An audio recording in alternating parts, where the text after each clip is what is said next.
Ang kanyang mga mata ay puno ng galit at sakit. Ano sa tingin mo ang ginagawa ko? Aalis na ako. Tapos na ang kontrata. Hindi ko na kaya to. Hindi. Hindi ka pwedeng umalis. Bakit hindi? Tumawa si Ara, isang tawang walang saya.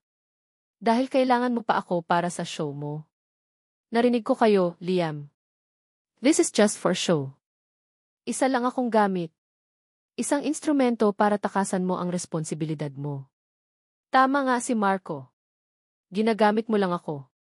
Ang pangalan ni Marco ay parang isang sampal sa kanya. Hindi totoo yan, Ara. Hindi totoo. Paano ako maniniwala sa'yo kung nagsimula ang lahat sa isang malaking kasinungalingan? Sigaw ni Ara, ang mga luha ay nagsisimula ng mamuo sa kanyang mga mata. Ang galing mong umarte, Liam. Sa amusement park akala ko totoo yon. Lumapit si Liam. Totoo yon, Ara. Ang nangyari kanina. Yon ang totoo. Umiling si Ara. Hindi. Ako ang laruan. Ako ang pansamantalang aliw. Pag nakuha mo na ang gusto mo, itatapon mo na rin ako. Wala nang pagpipilian si Liam. Kailangan niyang sabihin ang isang bahagi ng katotohanan para iligtas ang mas malaki nilang kasinungalingan. Nagsinungaling ako, pag-amin niya, ang mga salita ay mahirap bitawan. Pero hindi sa paraang iniisip mo. Ang nanay ko pinipilit niya akong pakasalan si Katrina. Hindi dahil sa pag-ibig, kundi dahil sa negosyo. Isang merger sa pagitan ng mga kumpanya ng pamilya namin. Matagal na kaming wala ni Katrina, pero ayaw tanggapin ni Mama. Tiningnan niya si Ara ng diretso sa mata, ibinuhos ang lahat ng emosyon na kaya niyang ipakita. Ikaw ang naging takas ko, Ara. Sa'yo ko lang nararamdaman na totoo ako. Na hindi ako isang produkto na ipinagbibili. Dahil kapag kasama kita, hindi ako si Liam de la Vega. Ako lang si Liam. Ang galit sa mga mata ni Ara ay dahan-dahang napalitan ng pagkalito. Nakita ni Liam ang paglambot ng kanyang ekspresyon. Ang mga kamay nito na mahigpit na nakahawak sa damit ay unti-unting lumuwag. Bakit hindi mo sinabi? Dahil natakot ako, sagot ni Liam, isang kasinungalingan na may bahid ng katotohanan. Natakot akong baka hindi ka pumayag kung alam mo kung gaano kalaki ang gulong pinasok natin. Nanatiling tahimik si Ara, pinoproseso ang lahat. Tumalikod dito at naupo sa gilid ng kama. Lumapit si Liam at napansin ang isang maliit na gasgas sa braso nito, marahil ay nakuha sa pagmamadaling mag-impake. Kumuha siya ng first aid kit mula sa banyo at lumuhod sa harap niya. Walang salita, kumuha siya ng bulak at marahang nilinis ang sugat. Hindi gumalaw si Ara. Hinayaan lang siya nito. Ang katahimikan ay nagpatuloy, ngunit hindi na ito kasing bigat ng kanina. Please, bulong ni Liam, hindi nakatingin sa kanya. Don't go. Matapos ang tila isang walang hanggang sandali, tumango si Ara. Isang halos hindi mahahalata na tango. Ngunit para kay Liam, sapat na iyon. Nang gabing iyon, habang nakahiga si Liam sa kanyang kama, ang kanyang konsensya ay hindi mapakali. Iniligtas niya ang sitwasyon, ngunit sa pamamagitan ng isa na namang kasinungalingan. Pinaniwala niya si Ara na sila ay parehong biktima ng mga pangyayari na pareho silang nakakulong. Hindi alam ni Ara na si Liam ang maihawak ng susi sa kanyang kulungan. Biglang tumunog ang kanyang telepono. Nakita niya ang pangalan ng kanyang ina sa screen. Huminga siya ng malalim bago sagutin. Liam. Ang boses ni Doña Victoria sa kabilang linya ay malamig, walang emosyon. Miney. Nakarating na sa akin ang eksena kanina. Si Katrina ay parang isang baliw. Mukhang kailangan nating gawing opisyal ang lahat. Kinabahan si Liam. Anong ibig mong sabihin? Maghahanda tayo ng isang malaking party para ipakilala si Ara sa buong alta sosyedad, sabi ni Doña Victoria, ang bawat salita ay may diin. Tingnan natin kung hanggang saan ang tapang ng bago mong laruan. Ang Grand Ballroom ng De La Vega Mansion ay napuno ng mga taong may peking ngiti at mga matang mapanuri. Bawat sulok ay kumikinang, mula sa mga dambuhalang chandelier hanggang sa mga alahas na suot ng mga bisita. Para kay Liam, ang lugar na ito ay hindi isang tahanan, kundi isang entablado. At ngayong gabi, si Ara ang sentro ng kanilang palabas.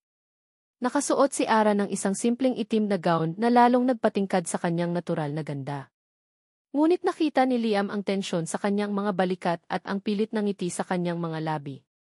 Alam niyang para kay Ara, ang lugar na ito ay isang kulungan na puno ng mga leon. At hindi siya nagkamali. Ilang sandali lang matapos niyang iwan si Ara para kausapin ang isang business partner, nakita niya itong napapaligiran. Isang grupo ng mga babaeng may edad, mga kaibigan ni Doña Victoria, ang nakapalibot sa kanya na parang mga buitre. "So, you're Ara. Saan ka natagpuan ni Liam?" Tanong ng isa. Ang tono ay matamis pero ang tanong ay mailason. "You're very fresh. Anong ginagawa mo sa buhay, Hisha?" Tanong ng isa pa, na parang isang bihirang espesimen si Ara na sinusuri sa ilalim ng mikroskopyo. Nakita ni Liam kung paano humigpit ang hawak ni Ara sa kanyang maliit na clutch bag. Sumasagot siya ng magalang, pero alam ni Liam na unti-unti siyang naubusan ng hangin. Ito ang plano ng kanyang ina. Ang ipahiya si Ara sa paraang hindi halata, ang iparamdam dito na hindi ito kabilang. Isang galit ang umakyat sa dibdib ni Liam. Isang galit hindi lang para sa kanyang ina, kundi para sa sarili niya. Siya ang naglagay kay Ara sa sitwasyong ito. Hindi na niya kaya. Hindi na niya kayang panoorin na sinasaktan ang babaeng nagbigay sa kanya ng sandaling katahimikan sa magulo niyang mundo. Sa isang iglap, nagdesisyon siya. Itatapon niya ang script. Mabilis siyang umakyat sa maliit na entablado kung saan naroon ang banda. Kinuha niya ang mikropono. "Excuse me, everyone," sabi niya, ang kanyang boses ay umalingaw sa buong ballroom. "May I have your attention, please?" Lahat ng mata ay napunta sa kanya. Maging ang grupo ng mga babae ay napatigil sa pag-usisa kay Ara. Nakita niya ang gulat sa mukha ni Ara at ang malamig na pag-aabang sa mukha ng kanyang ina. "Maraming salamat sa pagdalo ninyo ngayong gabi," simula niya. "Alam kong marami sa inyo ang nagtataka kung sino ang babaeng kasama ko. Maraming tsismis, maraming bulungan." Huminga siya ng malalim at tiningnan ng diretso si Ara. Ang lahat ng tao sa silid ay biglang nawala. Si Ara na lang ang nakikita niya. "For months, I've been living a life that wasn't mine. A life planned by others. Then, I met Ara. Akala ko, isa lang siyang paraan para makatakas. Akala ko, isa lang siyang kasunduan. Pero sa bawat araw na kasama ko siya, nakita ko ang totoong siya. Isang babaeng matapang, mabuti, at may dignidad na hindi kayang bilhin ng kahit anong yaman sa mundong ito. Sa gitna ng lahat ng kasinungalingan sa buhay ko, siya ang naging tanging katotohanan. Siya ang nagparamdam sa akin na pwedeng maging masaya. Na pwede akong maging ako lang. Ikaw ang naging liwanag ko, Ara." Naramdaman ni Liam ang pangingilid ng kanyang luha. Hindi ito arte. Hindi ito palabas. Ito ang katotohanang matagal na niyang itinatago maging sa sarili niya. Tumingin siya sa mga mata ni Ara, na ngayon ay puno na rin ng luha. "Hindi ka isang pansamantalang pagpipilian. Hindi ka isang pagkakamali. Ikaw ang pinili ko. Ara, di. Mahal kita." Isang nakakabinging katahimikan ang bumalot sa buong ballroom. Ang tanging narinig ay ang malakas na tunog ng isang basag na baso ng alak, nahulog mula sa kamay ni Katrina Alcaraz, na nakatayo sa isang sulok, ang mukha ay puno ng hindi makapaniwalang galit. "I-shift, Doña Victoria." Habang ang lahat ay nakatitig sa kanyang anak na parang isang baliw, isang malamig at halos hindi mahahalata ng ngiti ang sumilay sa labi ni Doña Victoria. "Stupid boy," isip niya. De la Vega ruled by his heart. Just like his weak father. Hindi siya galit. Disappointed, pero hindi galit. Ang galit ay para sa mga taong nawawala ng kontrol. Siya ay laging may kontrol. Ang buong eksena ay parang isang pelikula na pinapanood niya. Ang tangang pag-amin ng kanyang anak. Ang mga luhang puno ng pag-asa sa mga mata ng babaeng hamak na iyon. Ang pagkabigla ng mga mayayamang nagkukunwari ang kaibigan niya. Isang alaala ang biglang pumasok sa kanyang isipan. Isang linggo bago ang ipagtatagpo ni Liam at Ara. Nakaupo siya sa kanyang malinis at malamig na opisina. Sa harap niya ay isang brown na folder. Sa loob, ang kumpletong impormasyon tungkol kay Ara Santos. Ang litrato nito, simple, walang kolorite. Ang kanyang resume. ang address ng kanilang maliit na bahay. At ang pinakamahalagang detalye, ang malaking utang na iniwan ng dating nobyo nitong si Marco Reyes. Ang mga medical records ng kapatid nito. Ang kasaysayan ng pagtigil nito sa pag-aaral para suportahan ang pamilya. Isinara niya ang folder. Tumingin siya sa kanyang private investigator. "She's perfect," sabi niya, ang boses ay kalmado at walang emosyon. "Desperate, proud, and completely disposable. Arrange the chance meeting at kusina ni Lola. Make it look natural." Ang plano ay simple, bigyan si Liam ng isang tilaruan para paglibangan. Isang distraction para tumigil ito sa pagreklamo tungkol kay Katrina. Isang babaeng madaling kontrolin, madaling takutin, at kapag dumating ang tamang panahon, madaling itapon kapalit ng isang tseke. Pero heto ngayon ang kanyang anak, nagdedeklara ng pag-ibig sa isang con artist na siya mismo ang umupa. Ang piyon ay biglang nag-isip na isa itong reyna. Isang maliit na pagkakamali sa kanyang perpektong plano. Ngunit madaling itama ang mga pagkakamali. Dahan-dahang tumalikod si Doña Victoria mula sa eksena. Walang nakapansin sa kanyang pag-alis. Naglakad siya palabas ng ballroom, ang kanyang tindig ay kasing tikas at kasing lamig ng dati. Pagpasok niya sa kanyang pribadong sasakyan, kinuha niya ang kanyang telepono at tinawagan ang isang numero mula sa kanyang contacts. "Yes, ma'am," sagot ng boses sa kabilang linya. "Hanapin ninyo si Marco Reyes," utos ni Doña Victoria, habang pinapanood ang mga ilaw ng syudad mula sa bintana. "Sabihin ninyo, may trabaho ako para sa kanya." Ang mga salitang "i-mahal kita" ay umalingaw-ngao sa isipan ni Ara na parang isang matamis na musika sa mga sumunod na araw. Sa unang pagkakataon mula nang tumuntong siya sa mansyon, naramdaman niyang hindi na siya isang impostor. Ang bawat ngiti na ibinibigay niya kay Liam ay totoo na. Ang bawat paghawak ng kamay ay hindi na bahagi ng script.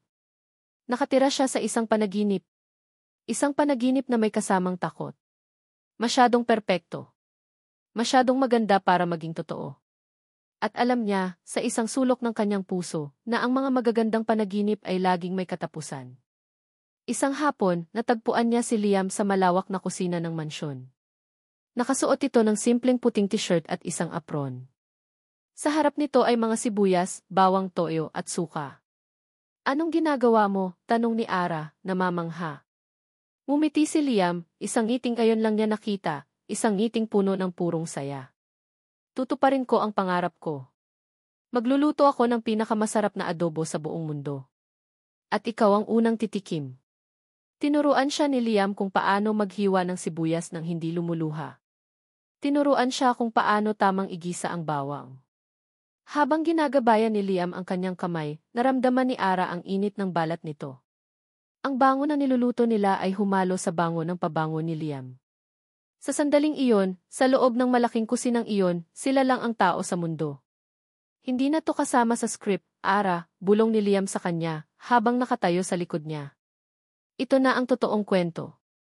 Tumango si Ara, ninamnam ang bawat segundo. Ito na ang buhay na gusto niya. Simple. Tahimik.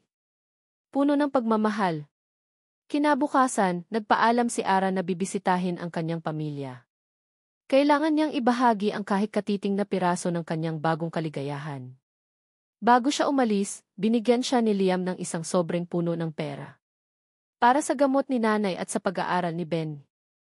Habang naglalakad si Ara sa pamilyar na eskinita ng dati nilang tirahan, isang figura ang humarang sa kanyang daan.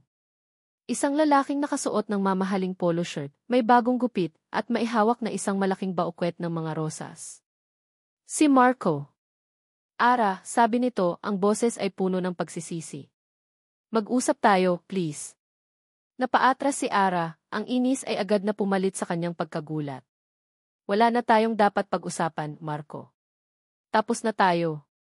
Alam kong nagkamali ako, pagpupumilit nito, sinusubukang iabot ang mga bulaklak. Lasing ako. Nagpadala sa tukso. Pero ikaw pa rin ang mahal ko. Bigyan mo ako ng isa pang pagkakataon. Nagbago na ako. May trabaho na ako, may pera na. Kaya na kitang buhayin." Tiningnan ni Ara ang mga bulaklak, pagkatapos ay ang mga mata ni Marco.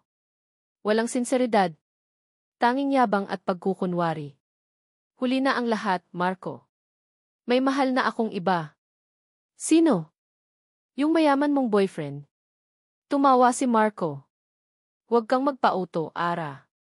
Alam nating dalawa kung anong klaseng tao ang mga iyan. Bago pa man makasagot si Ara, isang kotse ang huminto sa kanilang tabi. Bumukas ang pinto at bumaba si Liam. Ang mukha nito ay madilim, ang mga mata ay nakatutok kay Marco. May problema ba dito? Tanong ni Liam, ang boses ay kalmado pero may bigat. Nagulat si Marco, ngunit agad ding nakabawi. Wala. Kinakamusta ko lang ang dati kong girlfriend. Idiniin niya ang salitang dati. Narinig mo siya. May mahal na siyang iba, sabi ni Liam, tumayo sa pagitan ni Ara at Marco. Kaya umalis ka na. At sino ka para utusan ako? Mayabang na sagot ni Marco. Ang kapalit ko. Hindi na nakapagtimpi si Liam. Mabilis niyang hinawakan ang kwelyo ni Marco. Sinabi kong umalis ka na. Itinulak ni Marco si Liam. Isang maliit na kaguluhan ang nagsimula na agad ding naawat ng mga taong nagsimulang mag-usyoso. Sa gitna ng gulo, sumigaw si Marco, ang mga salita ay nakaturo kay Ara na parang mga balang nakakamatay. Ginagamit ka lang niya, Ara. Sa tingin mo ba, seseryosohin ka ng isang De La Vega? Isa ka lang laruan para sa kanya. Pag nakuha na niya ang gusto niya, itatapon ka rin niya, tulad ng basura. Ang mga salita ay tumama sa puso ni Ara. Kahit alam niyang hindi totoo, ang lason ay pumasok na. Naalala niya ang simula ng lahat, ang kontrata, ang pera. Ang mga multo ng kahapon ay biglang nagbalik. Sa biyahe pabalik, ang katahimikan sa loob ng kotse ay mabigat. Huwag kang maniwala sa kanya, sabi ni Liam, ang mga kamay ay mahigpit na nakahawak sa manibela. Hindi ako naniniwala, sagot ni Ara, ngunit ang kanyang boses ay walang kasiguraduhan. Sinubukan niyang humiti para ipakita na okay lang siya. Pero sa loob-loob niya, isang maliit na binhi ng pagdududa ang naitanim na. Nang gabing iyon, hindi mapakali si Ara sa kanyang kwarto. Niyakap niya ang teddy bear na bigay ni Liam, ang tanging simbolo ng mga sandaling alam niyang totoo. Mahal niya ako, sabi niya sa sarili. Ipinagsigawan niya sa lahat na mahal niya ako. Pinilit niyang paniwalain ang sarili niya. Bigla, may napansin siyang isang bagay sa ilalim ng kanyang pinto. Isang manipis na brown na sobre. Walang pangalan. Walang anumang marka. Kinakabahan, dinampot niya ito. Nanginginig ang mga kamay, binuksan niya ang sobre. Sa loob, isang litrato. Isang litrato ni Liam at Katrina.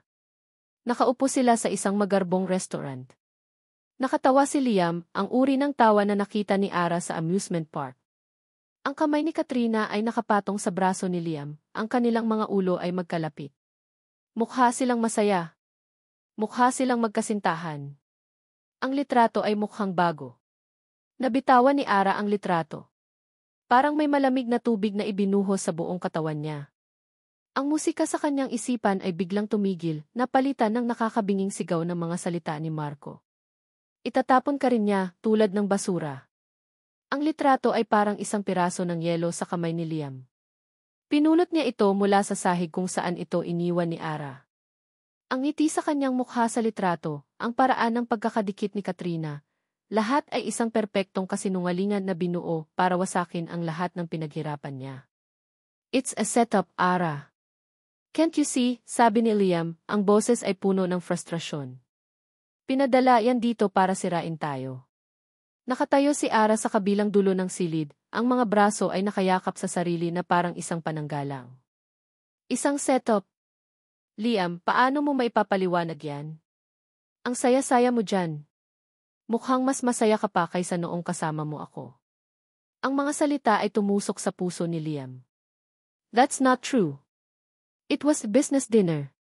Pinilit ako ni Mama na pumunta. Pinlano niya to. Lagi na lang si Mama, sigaw ni Ara, ang boses ay sa wakas ay nabasag ng sakit at galit. Paano ako maniniwala sa'yo kung nagsimula ang lahat sa isang malaking kasinungalingan? Ang buong relasyon natin, Liam, nagsimula sa isang kontrata. Sa pera. Paano ko malalaman kung alin ang totoo at alin ang parte lang ng palabas? Wala siyang maisagot. Dahil tama si Ara. Ang pundasyon ng kanilang relasyon ay buhangin at ngayon, sa harap ng isang malakas na alon, unti-unti itong gumuho. Mahal kita, Ara. Yon ang totoo, sabi niya, ang boses ay halos pakiusap. Isang mapait na tawa ang kumawala kay Ara. Mahal? O baka naman mahal lang ang kailangan mong sabihin para manatili ako sa tabi mo, para ituloy ang palabas na to. Bawat salita ni Ara ay isang patunay na ang laso ni Marco ay gumagana. At ang litratong ito, na alam niyang gawa-gawa lang ng kanyang ina, ang siyang nagtulak sa lason para kumalat sa buong sistema ni Ara. Sinubukan niyang lumapit, ngunit umatras si Ara. Huwag. Huwag kang lalapit. Kailangan kong mag-isip. Tumalikod si Ara at pumasok sa banyo, isinara ang pinto ng may kalakasan. Naiwan si Liam sa gitna ng silid, hawak ang litrato ng kanyang pagkakamali, ramdam ang bigat ng pagiging walang magawa. Sa mga sumunod na araw, isang pader na yelo ang namagitan sa kanila. Nag-uusap sila, pero pilit. Ngumingiti sila sa harap ng ibang tao, pero ang mga ngiti ay hindi na umaabot sa kanilang mga mata. Sinubukan ni Liam na kausapin si Ara, nasuyuin ito, ngunit ang pader ay hindi na niya kayang tibagin. Ang tiwala, kapag nasira, ay hindi na basta-basta na ibabalik. Isang hapon, tinawag siya ni Doña Victoria para sa isang meeting. Liam, kailangan mong ayusin ang gulo mo kay Katrina. The Alcaraz family is threatening to pull out of the merger, sabi ng kanyang ina, ang boses ay malamig at parang negosyo. Don't care about the merger, ma, sagot ni Liam. Well, you should. Dahil ang buhay mo, ang kinabukasan mo, ay nakasalalay dito. Pagkatapos ng walang kwentang pag-uusap, hinanap niya si Ara. Nakita niya itong naghihintay sa library ng mansyon. Hintayin mo ako dito, Ara. May kakausapin lang ako sandali. Promise, babalik ako agad. Pumayag si Ara ng walang emosyon. Naiwan itong mag-isa sa malawak na library, napapaligiran ng libo-libong aklat na hindi naman ito pag-aari. Habang naghihintay, dumaan sa labas ng library ang dalawang lalaki, mga kaibigan ni Liam na madalas din sa mansyon. Nag-uusap sila ng malakas, sapat na para marinig ni Ara. Kawawa naman si Liam, tol, sabi ng isa. Pinoproblema pa yung babaeng iyan. Halata namang pera lang ang habol. Nga. She's just a temporary distraction. Ang mahalaga ay ang Alcaraz merger, sagot ng pangalawa. Sa huli, alam nating lahat na itatapon din yan. The girl is cheap. Easy to get rid of. Ganoon talaga ang laro. Ang mga salita ay tumama kay Ara na parang mga bala. Hindi siya gumalaw. Hindi siya huminga. Naramdaman niya ang pag-init ng kanyang mga mata at ang panliliit ng kanyang buong pagkatao. Ang huling sinag ng pag-asa at tiwala na pinanghahawakan niya ay tuluyan ng namatay. Sila na mismo ang nagsabi. Mga kaibigan ni Liam. Ito ang tingin ng mundo sa kanya. Isang laruan. Isang babaeng mura. Nang bumalik si Liam, nakangiti ito, umaasang maayos na ang lahat. Ngunit ang nakita niya ay isang Ara na mas malamig pa kaysa dati. Okay ka lang, tanong ni Liam. Okay lang ako, sagot ni Ara, ang boses ay walang buhay. Gusto ko nang magpahinga. Iniwan niya si Liam na nakatayo doon, naguguluhan. Kinagabihan, nagkulong si Ara sa kanyang kwarto. Ang mansyon, na minsan niyang inakalang isang palasyo, ay naging isang gintong haula. Tiningnan niya ang kanyang refleksyon sa salamin. Ang babaeng nakatingin sa kanya ay hindi na niya kilala. Biglang may kumatok sa pinto. Isang mahina, magalang na katok. Hindi ito ang malakas na katok ni Liam. Dahan-dahan niyang binuksan ang pinto. Sa labas, nakatayo si Doña Victoria de la Vega. Ang kanyang mukha ay hindi galit o mapanuri.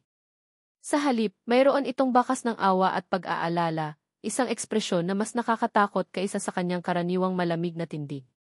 Hiza, mukhang hindi ka mabuti, sabi ng matanda sa malumanay na boses. Kailangan nating mag-usap. Tumingin si Doña Victoria sa loob ng kwarto, pagkatapos ay ibinalik ang tingin kay Ara. Tungkol sa katotohanan. Pinapasok ni Ara si Doña Victoria sa kanyang silid. Ang bawat galaw niya ay mabagal, na parang isang robot na naubusan ng baterya. Umupo ang matanda sa isang silyang malapit sa bintana, ang kanyang tindig ay perpekto pa rin, ngunit ang kanyang mga mata ay puno ng isang bagay na hindi pa nakikita ni Ara dati, awa. At iyon ang mas lalong nagpatakot sa kanya. Hisa, alam kong nahihirapan ka, panimula ni Doña Victoria, ang boses ay kasing lambot ng seda. Narinig ko ang sinabi ng mga kaibigan ni Liam kanina. Hindi ko sila pinalaki para maging ganoon kabastos. Patawarin mo sila. Tumango lang si Ara. Hindi niya alam kung ano ang sasabihin. At alam ko rin na ginugulo ka ng dati mong nobyo, pagpapatuloy ng matanda. Ipinaimbestigahan ko siya. Hindi ako makakapayag na may nananakit sa babaeng nagpapasaya sa anak ko. Ang mga salitang iyon ay dapat sana inagbigay ng kapanatagan, ngunit para kay Ara, ang mga ito ay isang babala. Alam niya lahat. Alam ni Doña Victoria ang lahat tungkol sa kanya. Gusto kong maging tapat sa'yo, Ara, sabi ni Doña Victoria, at sa sandaling iyon, ang lambot sa kanyang boses ay napalitan ng isang malamig na bakal. Dahil sa tingin ko, matalino kang babae. At nararapat mong malaman ang buong katotohanan. May kinuha si Doña Victoria mula sa kanyang mamahaling leather bag, isang pamilyar na brown na folder. Ang parehong folder na nasa isipan ni Liam nang isulat niya ang chapter 6. Inilapag niya ito sa maliit na mesa sa pagitan nila. Nang malaman kong may problema si Liam sa kanyang nararamdaman, nag-alala ako. Kailangan niya ng isang distraksyon. Isang taong mag-aalaga sa kanya habang inaayos ko ang mga gusot sa negosyo. Kaya naghanap ako. Dahan-dahang binuksan ni Doña Victoria ang folder.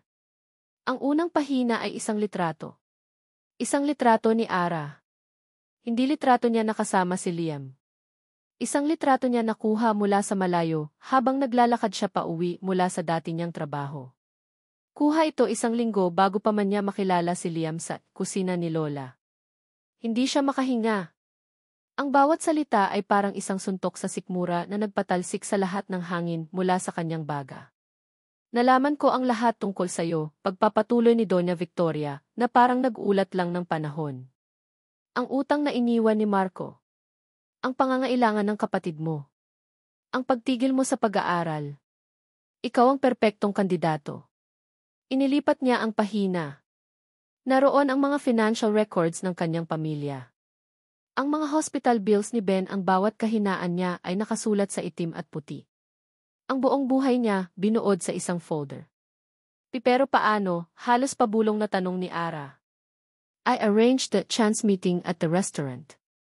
Siyempre, kailangan kong gawing natural ang lahat. Kailangang isipin ni Liam na siya ang nakadiskubre sa'yo. Isang punyal ang bumaon sa likod ni Ara at dahan-dahang umikot. Si Liam. Hindi niya alam.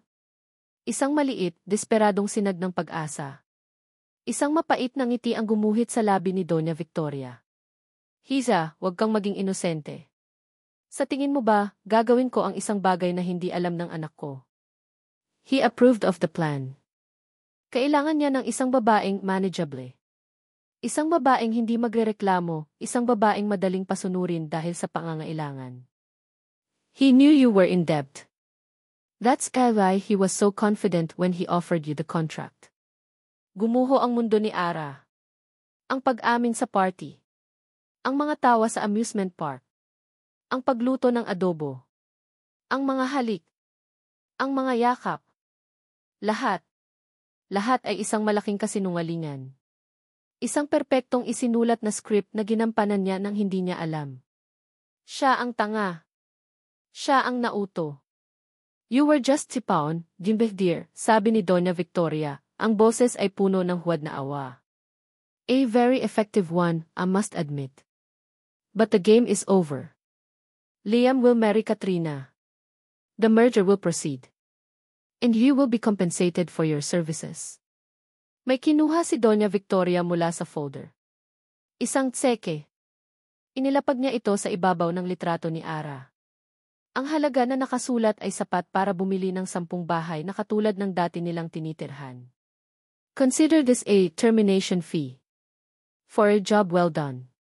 Hindi na umiiyak si Ara. Wala nang luhang lumalabas. Tanging isang nakakabinging kawalan ang nararamdaman niya. Isa siyang kaluluwang hinigupan ng lahat ng buhay. Dahan-dahan, kinuha niya ang tseke. Ang papel ay malamig sa kanyang mga daliri. Hindi na niya ito tiningnan. Tumayo si Doña Victoria. I'm glad we understand each other. His private car is waiting for you downstairs. It will take you anywhere you want to go. I suggest you leave tonight. Quietly. Tumalikod ang matanda at naglakad palabas ng silid, iniwan si Ara sa gitna ng mga durog na piraso ng kanyang puso. Nakatayo si Ara sa gitna ng silid ng ilang minuto. Pagkatapos, gumalaw siya. Kinuha niya ang kanyang maleta at nagsimulang mag-impake. Walang emosyon. Walang luha. Kinuha niya ang teddy bear na bigay ni Liam. Ang simbolo ng pinakamasayang araw ng kanyang peking buhay. Kumuha siya ng isang piraso ng papel at panulat. Isinulat niya ang 3 maikling pangungusap. Salamat sa lahat. Tapos na ang kontrata. Maingat niyang inilagay ang sulat sa ibabaw ng teddy bear na iniwan niya sa gitna ng kama. Pagkatapos, kinuha niya ang kanyang maleta at ang tseke. Sinubukan ni Liam na kausapin si Ara, na suyuin ito, ngunit ang pader ay hindi na niya kayang tibagin. Ang tiwala, kapag nasira, ay hindi na basta-basta na ibabalik. Isang hapon, tinawag siya ni Doña Victoria para sa isang meeting. Liam, kailangan mong ayusin ang gulo mo kay Katrina. The Alcaraz family is threatening to pull out of the merger, sabi ng kanyang ina, ang boses ay malamig at parang negosyo. Don't care about the merger, ma, sagot ni Liam. Well, you should. Dahil ang buhay mo, ang kinabukasan mo, ay nakasalalay dito. Pagkatapos ng walang kwentang pag-uusap, hinanap niya si Ara. Nakita niya itong naghihintay sa library ng mansyon. Hintayin mo ako dito, Ara. May kakausapin lang ako sandali. Promise, babalik ako agad. Pumayag si Ara ng walang emosyon. Naiwan itong mag-isa sa malawak na library, napapaligiran ng libo-libong aklat na hindi naman ito pag-aari. Habang naghihintay, dumaan sa labas ng library ang 2 lalaki, mga kaibigan ni Liam na madalas din sa mansyon. Nag-uusap sila ng malakas, sapat na para marinig ni Ara. Kawawa naman si Liam, tol, sabi ng isa. Pinoproblema pa yung babaeng iyan. Halata namang pera lang ang habol. Nga. She's just a temporary distraction. Ang mahalaga ay ang Alcaraz merger, sagot ng pangalawa. Sa huli, alam nating lahat na itatapon din yan. The girl is cheap. Easy to get rid of. Ganoon talaga ang laro. Ang mga salita ay tumama kay Ara na parang mga bala. Hindi siya gumalaw. Hindi siya huminga. Naramdaman niya ang pag-init ng kanyang mga mata at ang panliliit ng kanyang buong pagkatao. Ang huling sinag ng pag-asa at tiwala na pinanghahawakan niya ay tuluyan ng namatay. Sila na mismo ang nagsabi. Mga kaibigan ni Liam. Ito ang tingin ng mundo sa kanya. Isang laruan. Isang babaeng mura. Nang bumalik si Liam, nakangiti ito, umaasang maayos na ang lahat. Ngunit ang nakita niya ay isang Ara na mas malamig pa kaysa dati. Okay ka lang, tanong ni Liam. Okay lang ako, sagot ni Ara, ang boses ay walang buhay. Gusto ko nang magpahinga. Iniwan niya si Liam na nakatayo doon, naguguluhan. Kinagabihan, nagkulong si Ara sa kanyang kwarto. Ang mansyon, na minsan niyang inakalang isang palasyo, ay naging isang gintong haula. Tiningnan niya ang kanyang refleksyon sa salamin. Ang babaeng nakatingin sa kanya ay hindi na niya kilala. Biglang may kumatok sa pinto. Isang mahina, magalang na katok. Hindi ito ang malakas na katok ni Liam. Dahan-dahan niyang binuksan ang pinto. Sa labas, nakatayo si Doña Victoria de la Vega. Ang kanyang mukha ay hindi galit o mapanuri. Sa halip, mayroon itong bakas ng awa at pag-aalala, isang ekspresyon na mas nakakatakot kaysa sa kanyang karaniwang malamig na tindig. Hiza, mukhang hindi ka mabuti, sabi ng matanda sa malumanay na boses. Kailangan nating mag-usap. Tumingin si Doña Victoria sa loob ng kwarto, pagkatapos ay ibinalik ang tingin kay Ara. Tungkol sa katotohanan. Pinapasok ni Ara si Doña Victoria sa kanyang silid. Ang bawat galaw niya ay mabagal, na parang isang robot na naubusan ng baterya. Umupo ang matanda sa isang silyang malapit sa bintana, ang kanyang tindig ay perpekto pa rin, ngunit ang kanyang mga mata ay puno ng isang bagay na hindi pa nakikita ni Ara dati, awa. At iyon ang mas lalong nagpatakot sa kanya. Hisa, alam kong nahihirapan ka, panimula ni Doña Victoria, ang boses ay kasing lambot ng seda. Narinig ko ang sinabi ng mga kaibigan ni Liam kanina. Hindi ko sila pinalaki para maging ganoon kabastos. Patawarin mo sila. Tumango lang si Ara. Hindi niya alam kung ano ang sasabihin. At alam ko rin na ginugulo ka ng dati mong nobyo, pagpapatuloy ng matanda. Ipinaimbestigahan ko siya. Hindi ako makakapayag na may nananakit sa babaeng nagpapasaya sa anak ko. Ang mga salitang iyon ay dapat sana inagbigay ng kapanatagan, ngunit para kay Ara, ang mga ito ay isang babala. Alam niya lahat. Alam ni Doña Victoria ang lahat tungkol sa kanya. Gusto kong maging tapat sa'yo, Ara, sabi ni Doña Victoria, at sa sandaling iyon, ang lambot sa kanyang boses ay napalitan ng isang malamig na bakal. Dahil sa tingin ko, matalino kang babae. At nararapat mong malaman ang buong katotohanan. May kinuha si Doña Victoria mula sa kanyang mamahaling leather bag, isang pamilyar na brown na folder. Ang parehong folder na nasa isipan ni Liam nang isulat niya ang chapter 6. Inilapag niya ito sa maliit na mesa sa pagitan nila. Nang malaman kong may problema si Liam sa kanyang nararamdaman, nag-alala ako. Kailangan niya ng isang distraksyon.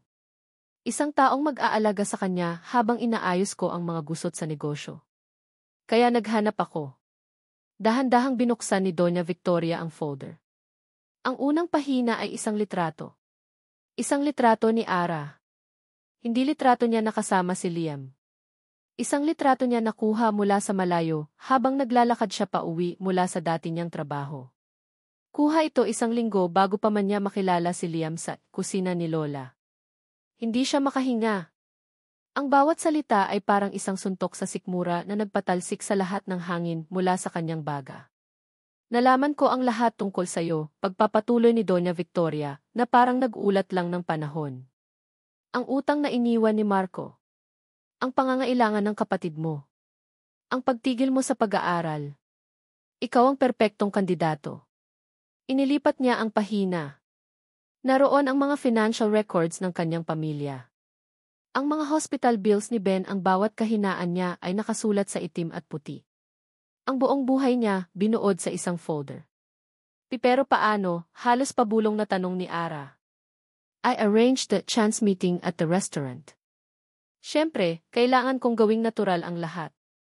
Kailangang isipin ni Liam na siya ang nakadiskubre sa'yo. Isang punyal ang bumaon sa likod ni Ara at dahan-dahang umikot. Si Liam. Hindi niya alam. Isang maliit, desperadong sinag ng pag-asa. Isang mapait na ngiti ang gumuhit sa labi ni Doña Victoria. Hiza, huwag kang maging inosente. Sa tingin mo ba, gagawin ko ang isang bagay na hindi alam ng anak ko? He approved of the plan. Kailangan niya ng isang babaeng manageable. Isang babaeng hindi magrereklamo, isang babaeng madaling pasunurin dahil sa pangangailangan. He knew you were in debt. That's why he was so confident when he offered you the contract. Gumuho ang mundo ni Ara. Ang pag-amin sa party. Ang mga tawa sa amusement park. Ang pagluto ng adobo. Ang mga halik. Ang mga yakap. Lahat. Lahat ay isang malaking kasinungalingan. Isang perpektong isinulat na script na ginampanan niya nang hindi niya alam. Siya ang tanga. Siya ang nauto. You were just tipaon, Jimbeh dear, sabi ni Doña Victoria, ang boses ay puno ng huwad na awa. A very effective one, I must admit. But the game is over. Liam will marry Katrina. The merger will proceed. And you will be compensated for your services. May kinuha si Doña Victoria mula sa folder. Isang tseke. Inilapag niya ito sa ibabaw ng litrato ni Ara. Ang halaga na nakasulat ay sapat para bumili ng 10 bahay na katulad ng dati nilang tinitirhan. Consider this a termination fee. For a job well done. Hindi na umiiyak si Ara. Wala nang luhang lumalabas. Tanging isang nakakabinging kawalan ang nararamdaman niya. Isa siyang kaluluwang hinigupan ng lahat ng buhay. Dahan-dahan, kinuha niya ang tseke. Ang papel ay malamig sa kanyang mga daliri. Hindi na niya ito tiningnan. Tumayo si Doña Victoria. I'm glad we understand each other.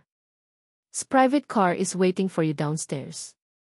It will take you anywhere you want to go. I suggest you leave tonight. Quietly. Tumalikod ang matanda at naglakad palabas ng silid. Iniwan si Ara sa gitna ng mga durog na piraso ng kanyang puso. Nakatayo si Ara sa gitna ng silid ng ilang minuto. Pagkatapos, gumalaw siya. Kinuha niya ang kanyang maleta at nagsimulang mag-impake. Walang emosyon. Walang luha. Kinuha niya ang teddy bear na bigay ni Liam. Ang simbolo ng pinakamasayang araw ng kanyang peking buhay.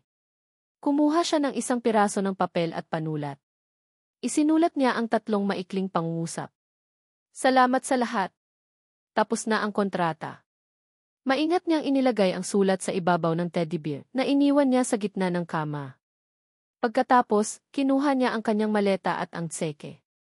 Lumingon siya sa huling pagkakataon sa gintong hawla na minsan niyang inakalang langit at pagkatapos ay tahimik na naglakad palabas, nilamon ng dilim. Ang katahimikan sa silid ni Ara ay mas maingay pa kaysa sa isang sigaw. Ang bawat sulok ay sumisigaw ng kanyang pagkawala. Nakatayo si Liam sa gitna ng lahat, ang mga mata ay nakatitig sa kama. Doon, sa ibabaw ng kumot, nakaupo ang teddy bear na kulay kape. Ang teddy bear mula sa amusement park. At sa ibabaw nito, isang nakatuping piraso ng papel. Nanginginig ang mga kamay, kinuha niya ang sulat.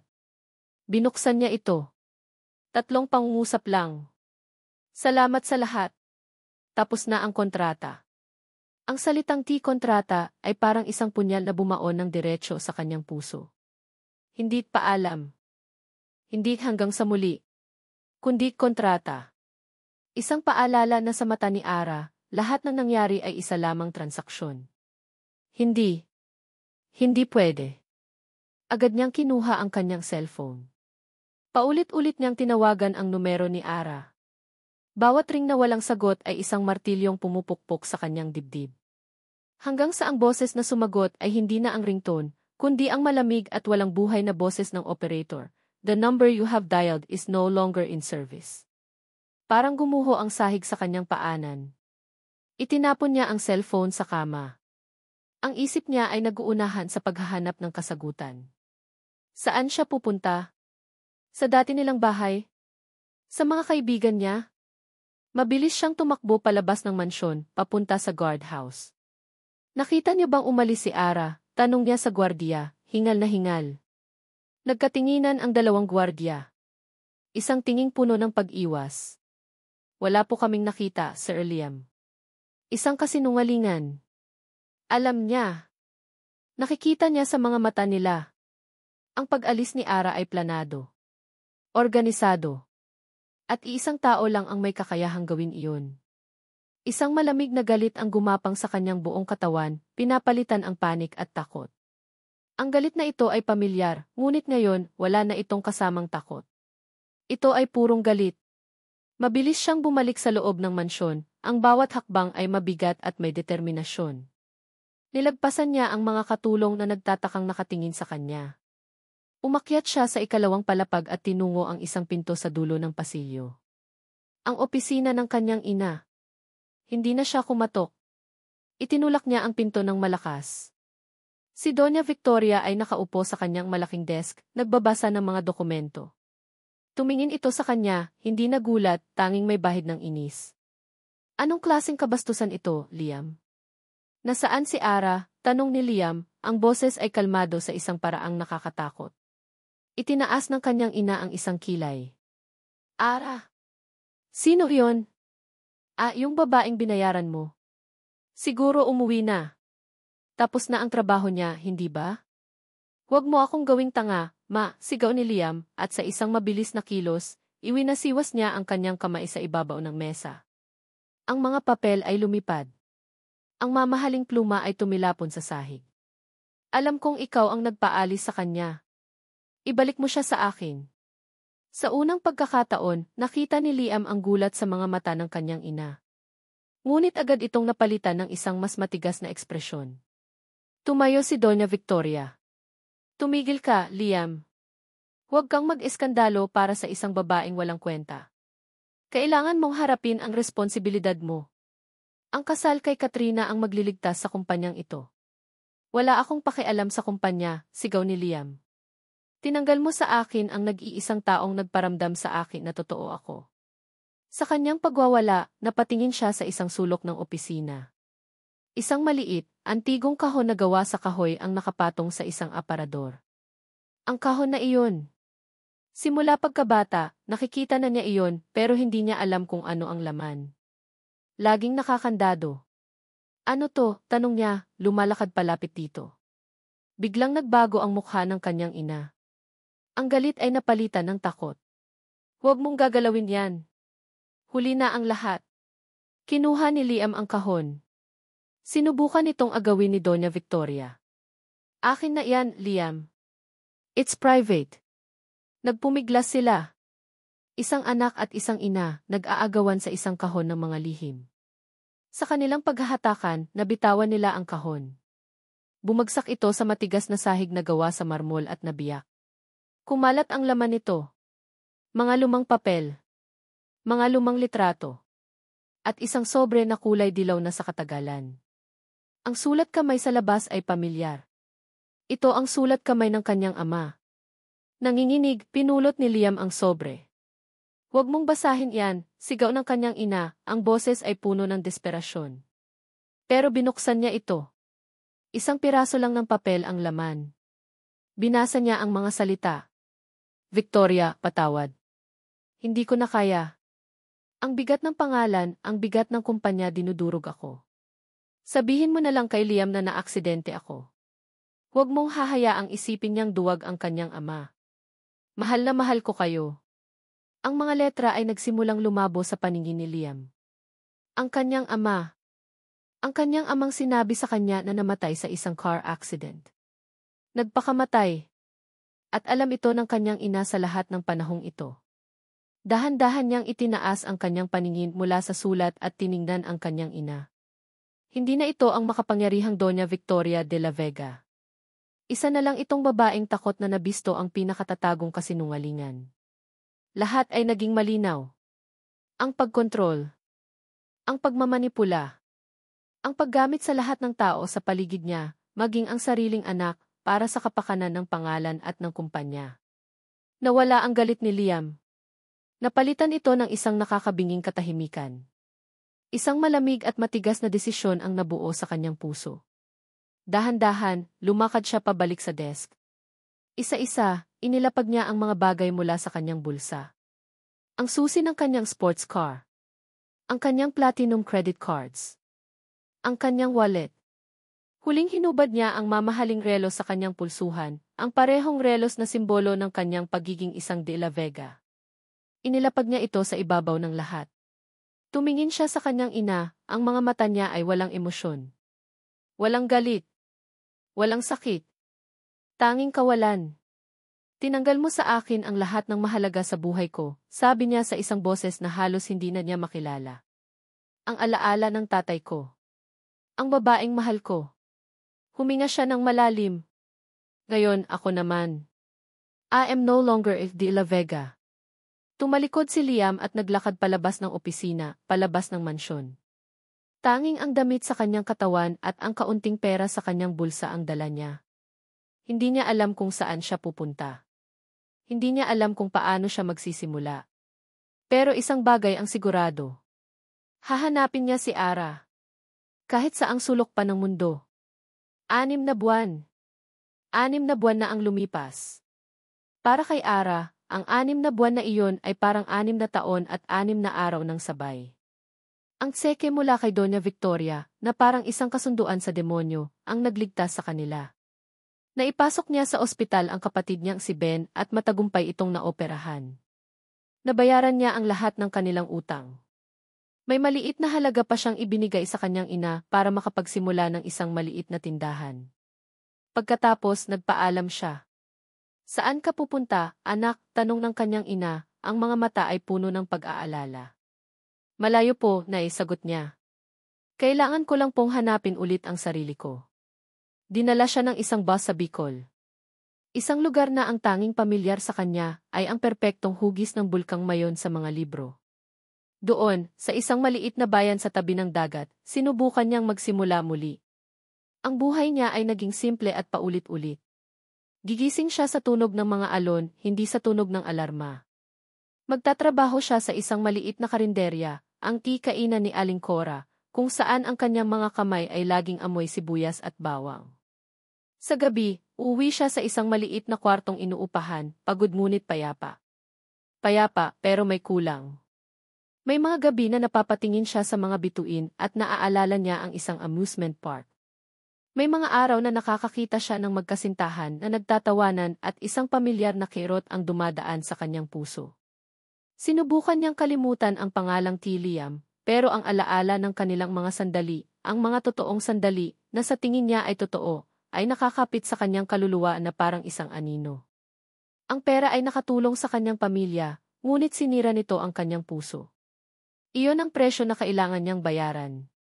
Isang maaliwalas na umaga, abala ang lahat sa kainan ni Aling Cora. Tanghalian. Dagsaan ang mga driver ng tricycle at mga mangingisda. Ara, Hija, pakidala nitong kanin sa kusina, naubusan na, sigaw ni Aling Cora, isang mabait na babae na tumayong pangalawang ina niya. Opo, Aling Cora. Pumasok si Ara sa maliit at mainit na kusina. Doon, sa isang sulok, nakita niya ang isang lalaki. Bago ito. Hindi niya ito nakita dati. Nakatalikod ito, abala sa pagbubuhat ng isang sako ng bigas. Ang katawan nito ay mas payat kaysa sa karaniwang mga lalaki sa probinsya. Ang balat nito ay kulay kayumanggi dahil sa araw, pero may mga bahaging mas maputi, na parang hindi ito sanay magbilad sa araw. Hoy, Leo! Bilisan mo dyan, gutom na ang mga customer, sigaw ni Aling Cora. Opo, Aling Cora, sagot ng lalaki, ang boses ay medyo hirap dahil sa bigat ng dala. Dahan-dahan nitong ibinaba ang sako. Tumayo ito ng tuwid at pinunasan ang pawis sa kanyang noo gamit ang likod ng kanyang palad. At pagkatapos lumingon ito. Nabitawan ni Ara ang hawak niyang sandok. Kumalabog ito sa sahig na semento. Ang mga mata. Ang parehong mga mata na nakita niya sa isang restoran sa gitna ng ulan. Ang parehong mga mata na tinitigan niya sa ilalim ng mga ilaw ng Ferris wheel. Mas pagod. Mas malalim. Ngunit parehong-pareho pa rin. Liam. Ang pangalan ay lumabas sa kanyang bibig na parang isang bulong, isang hangin na hindi niya napigilan. Ang lalaki, si Liam, ay natigilan. Ang pagod sa kanyang mukha ay napalitan ng isang emosyon na hindi mabasa ni Ara. Gulat. Takot. Pagsisisi. Ngunit hindi ito nagsalita. Tumingin lang ito sa kanya. Ara, ano yan? Bakit ka natulala dyan? Tanong ni Aling Cora, na pumasok sa kusina. Tiningnan niya si Ara, pagkatapos ay si Liam. Ah, nagkakilala na pala kayo. Siya si Leo, ang bago nating kusinero. Leo, si Ara. Isang maliit, pilit na ngiti ang lumitaw sa mga labi ni Liam. Leo, pagpapakilala niya, iniabot ang kanyang kamay. Hindi ito tinanggap ni Ara. Nakaugat siya sa kanyang kinatatayuan, ang puso niya ay tumitibok ng sobrang bilis na parang gusto nitong kumawala sa kanyang dibdib. Hindi ito totoo. Isa itong masamang panaginip. Isa na namang laro. Isa na namang kasinungalingan. Tumalikod si Ara at mabilis na lumabas ng kusina, pabalik sa kainan. Aling Cora, masama po ang pakiramdam ko. Pwede po bang umuwi na muna ako? Ha? Oh, sige, Hija. Magpahinga ka. Hindi na lumingon si Ara. Tumakbo siya, hindi naglakad. Tumakbo siya palayo sa kainan, palayo sa kusina, palayo sa mga matang iyon. Nang gabing iyon, hindi siya makatulog. Pabalik-balik siya sa kanyang maliit na kwarto. Anong ginagawa niya dito? Paano siya nahanap? Isa na naman ba itong plano ng kanyang ina? Ang mga tanong ay paulit-ulit na umiikot sa kanyang isipan, walang sagot, walang katapusan. Sumilik siya sa bintana. Ang bahay na tinutuluyan niya ay nasa tapat lang ng isang maliit na plaza. At doon, sa ilalim ng nag-iisang ilaw ng poste, nakaupo sa isang sementong bangko ang isang pamilyar na figura. Si Liam. O si Leo. Hindi ito gumagalaw. Nakaupo lang ito roon, nakatingin sa direksyon ng kanyang bintana. Hindi nagbabanta. Hindi nagmamakaawa. Naghihintay lang. 1 oras. 2 oras. Nandoon pa rin siya. Hindi na nakatiis si Ara. Isang galit ang pumalit sa kanyang takot at pagkalito. Anong karapatan niyang guluhin ang kapayapaan na pinaghirapan niyang buuin? Mabilis siyang bumaba. Nilakasan niya ang kanyang loob at naglakad palabas, dire-diretso papunta sa plaza. Tumayo siya sa harap ni Liam, ang kanyang mga kamay ay nakakuyom sa kanyang tagiliran. Nang makita siya, dahan-dahang tumayo si Liam. Ang tangkad niya ay hindi nagbago, ngunit ang kanyang tindig ay iba na. Wala na ang yabang ng isang De La Vega. Ang nakatayo sa harap niya ay isang lalaking pagod. Tiningnan siya ni Ara ng diretso sa mata, ang lahat ng sakit at galit ng nakaraang 6 na buwan ay nagsama-sama sa isang tanong. Anong ginagawa mo dito, Liam? Tinitigan siya pabalik ni Liam, ang mga mata nito ay puno ng isang emosyon na ngayon lang niya nakita, isang malalim, nakalulunod na pagsisisi. Nandito ako para magsimula ulit, sabi niya, ang boses ay mahina at halos mabasag. Kung papayagan mo ako. Ang mga salitang kung papayagan mo ako, ay nanatiling nakabitin sa hangin sa pagitan nila. Hindi sumagot si Ara. Ano ang isasagot niya? Ang puso niya ay isang magulong larangan ng digmaan, sa isang banda ay ang sakit ng nakaraan, sa kabilang banda ay ang lalaking nakatayo sa harap niya, na tila ibang-iba na sa na kanyang nakilala. Hindi na siya nagtanong. Hindi na rin nagsalita si Liam. Tumalikod lang si Ara at naglakad pabalik sa kanyang tinutuluyan. Hindi siya lumingon, pero alam niyang hindi siya sinundan ni Liam. Hindi pinilit ni Liam. Hindi siya nagpaliwanag. Ipinakita niya. Kinabukasan, naroon pa rin siya sa kusina ng kainan ni Aling Cora. Nagbubuhat ng sako ng bigas. Naghihiwa ng sibuyas. Naghugas ng mga plato. Ang mga kamay niya, na dati isa na ilang sa pagpirma ng mga dokumento, ay nagkaroon ng mga kalyo at maliliit na paso mula sa mainit na mantika. Hindi siya nagreklamo. Tuwing umaga, siya ang unang dumarating. Tuwing gabi, siya ang huling umaalis. Sa mga unang linggo, palagi siyang pinapagalitan ni Aling Cora. Leo, hindi ganyan maghiwa ng gulay, masasayang, o Leo, nasusunog na ang sinaing. Ngunit hindi siya sumusuko. Nakikinig siya. Natututo siya. Pinapanood siya ni Ara mula sa malayo. Nakikita niya ang pagod sa mga mata nito, ang pawis sa noo nito, ang determinasyon sa bawat galaw nito. Ito ay hindi isang palabas. Walang audience. Walang kamera. Walang Doña Victoria. Tanging isang lalaking pinipilit na itayo muli ang kanyang sarili mula sa simula. Isang gabi, habang nagsasara sila, isang grupo ng mga lasing na lalaki ang pumasok sa kainan at nagpumilit na magpabili ng alak. Pasensya na po, sarado na kami, magalang na sabi ni Ara. Sarado, sabi ng lider ng grupo, lumalapit kay Ara. Para sa isang magandang dilag na tulad mo, dapat laging bukas. Napaatras si Ara.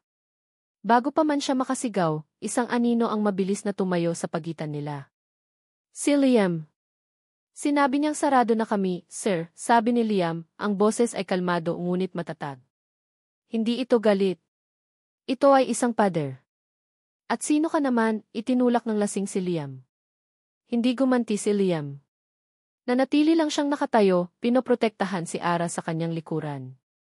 Umalis na po kayo. Ayaw naming umalis, sigaw ng lalaki at akmang susuntukin si Liam. Mabilis na umilag si Liam, hinawakan ang braso ng lalaki, at ginamit ang sariling bigat nito para mawalan ito ng balanse. Hindi niya ito sinaktan. Kinontrol lang niya. Ang mga kasama nito, nang makitang hindi sila ubra, ay hinila na lang ang kanilang lider at umalis habang nagmumura. Nang sila na lang ang natira, humarap si Liam kay Ara. Okay ka lang? Tumango si Ara, ang puso niya ay malakas na kumakabog. Sa sandaling iyon, nakita niya ang pagkakaiba. Ang dating Liam de la Vega ay tatawag ng mga security guard o gagamit ng pera para paalisin ang mga iyon. Ang bagong Liam, si Leo, ay ginamit ang sarili niyang lakas at tapang para protektahan siya. I-shift, Liam. Kinagabihan, hindi mapakali si Liam sa kanyang maliit na kwarto. Ang insidente sa kainan ay nagpaalala sa kanya kung gaano karupok ang kapayapaang natagpuan nila. Nakita niya ang takot sa mga mata ni Ara kanina, at iyon ay parang isang kutsilyong sumaksak sa kanya. Ilang sandali pa, may kumatok. Nagulat siya nang makita si Ara na nakatayo roon, may dalang isang baso ng tubig. Salamat kanina, sabi nito, hindi makatingin ang diretsyo. Wala iyon, sagot niya. Isang mahabang katahimikan. Liam, sa wakas ay sabi ni Ara. Kailangan nating mag-usap. Naupo sila sa dalampasigan, sa ilalim ng kalmadong kalangitan na puno ng mga bituin. Ito na ang pagkakataon. Walang kasinungalingan. Tanging katotohanan lang. Hindi ko alam, panimula ni Liam, ang boses ay puno ng sakit. Ara, maniwala ka sa akin. Hindi ko alam ang plano ni Mama. Nalaman ko lang ang lahat nang umalis ka. At ikinuwento niya ang lahat. Ang paghaharap nila ng kanyang ina. Ang kahon. Ang sulat ng kanyang ama. Ang katotohanan tungkol sa pagkamatay nito, isang katotohanang ipinagkait sa kanya sa buong buhay niya. Ikinuwento niya ang pagtalikod niya sa pangalan, sa pera, sa lahat ng bagay na minsan niyang inakalang mahalaga. 6 na buwan kitang hinanap, Ara, sabi niya, ang mga luha ay nagsisimula ng bumagsak. Ginamit ko ang huling koneksyon na meron ako. Nagtanong-tanong. Sinundan ko ang bawat lead. Dahil alam kong hindi ako mabubuo ulit kung hindi kita mahahanap. Kung hindi ako makakahingi ng tawad. Tumingin siya sa mga mata ni Ara, na ngayon ay lumuluha na rin. Hindi ko na mababawi ang sakit na naidulot ko. Ang kasinungalingan kasalanan ko iyon. Pero ang pagmamahal ko sa'yo, Ara. Yon ang nag-iisang bagay na naging totoo sa magulo kong buhay. At handa akong gugulin ang natitirang buhay ko para patunayan yan sa'yo. Kahit bilang si Leo na lang ang kusinero mo. I-shift, V-Ray. Pinakinggan ni Ara ang bawat salita. Ang bawat salita ay parang isang patak ng ulan na dahan-dahang naghugas sa lahat ng lason at sakit sa kanyang puso. Ang lalaking nasa harap niya ay hindi na ang prinsipeng nag-alok sa kanya ng isang kontrata. Ito ay isang lalaking durog, katulad niya. Isang lalaking handang talikuran ang lahat para sa katotohanan. Ang pagpapatawad ay hindi dumating na parang isang malakas na agos. Dumating ito na parang isang mahinang bukang liwayway, dahan-dahan, ngunit tiyak. Sa mga sumunod na linggo, ang yelo sa pagitan nila ay tuluyan ng natunaw. Nagtatrabaho pa rin sila ng magkasama, pero mayroon ng mga ngiti. Mayroon ng mga biruan. Mayroon ng mga pag-aalala. Isang gabi, habang nag-aayos siya ng gamit, nakita niya ang luma niyang cellphone. Binuksan niya ito. May isang text message. Galing kay Marco. Ara, kamusta ka na? Miss na kita. Tinitigan ni Ara ang mensahe. Ang multo ng kanyang kahapon. Dati ang mensaheng ito ay magdudulot ng galit o sakit. Ngayon, wala na. Tiningnan niya ang pangalan ni Marco at sa isang pindot, pinili niya ang salitang i-block. Tapos na. Tuluyan ng sarado ang pinto ng nakaraan. Lumipas pa ang ilang buwan. Ang kainan ni Aling Cora ay naging mas abala. Si Elio ay naging pinakamagaling na kusinero sa buong bayan. At si Ara, sa tabi niya, ay natutong umiti ulit. Isang iting totoo at walang takot. Sa tulong ni Liam at sa sarili nilang pagsisikap, nabili nila ang maliit na kainan mula kay Aling Cora nang magpasya itong magretiro. Isang hapon, pagkatapos ng isang abalang araw, magkatabi silang nakaupo sa labas ng kanilang maliit na kainan, pinapanood ang paglubog ng araw sa dagat. Ang kulay kahel na langit ay sumasalamin sa kanilang mga mukha. Hinawakan ni Liam ang kamay ni Ara. Ang mga kalyo sa palad nito ay nagsasabi ng kwento ng kanyang pagsisikap. Ara, bulong ni Liam. Esan, masaya ka ba? Tumingin si Ara sa kanilang maliit na kainan, sa mga taong masayang kumakain ng luto ni Liam. Tumingin siya sa mga kamay nilang magkahawak. Tumingin siya sa mga mata ni Liam, na puno ng pagmamahal na walang halong pagkukunwari.